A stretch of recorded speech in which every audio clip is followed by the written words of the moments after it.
Resident Evil Outbreak File 2 is the sequel to last year's Resident Evil Outbreak, which was Capcom's first stab at taking the old survival horror series online. This new sequel is basically the same game. It's got a few new scenarios and a few gameplay additions, but overall they don't add a whole lot to the gameplay experience that you didn't get last year.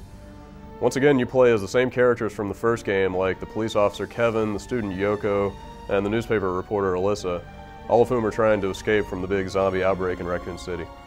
Outbreak File 2 plays like all the other Resident Evil games, which means it's pretty slow-moving and methodical. You've got to explore the overrun areas of Raccoon City, you've got to look for clues that'll help you escape, and also try to find weapons that'll help you fight off all the nasty creatures that are running around. Offline, you'll play the game with AI-controlled allies, and of course online you'll be playing all this stuff with real people. File 2 focuses on multiplayer just like the last time around, but unfortunately Capcom hasn't done a lot in the last year to streamline the multiplayer experience. Once again, you have to communicate with your teammates with canned phrases like help, go, and sorry, and that makes it hard to coordinate your actions with the other players. It would have been nice to see Capcom add voice or even keyboard support to the game to make it easier to tell people what you're trying to do in the multiplayer. Along with the 5 new scenarios, you've got a couple of new moves in File 2. You can actually move your character around while you're shooting now, which helps you when you're trying to fight off an enemy and also get away from it at the same time.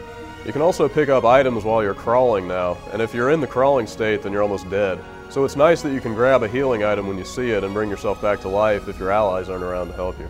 Despite these minor additions, the gameplay feels kind of dated, especially compared to Resident Evil 4, which has really evolved the gameplay of the Resident Evil series in ways that you won't find here. If you liked the first Resident Evil Outbreak, File 2's pretty much got you covered since it plays almost exactly the same. The new scenarios are pretty original, but the gameplay unfortunately has the same flaws as the original game did. If you're a die-hard Resident Evil fan, you'll probably like what you find in File 2, but casual fans of online action games should probably see what else is out there. For more information, read the full review on our GameSpace.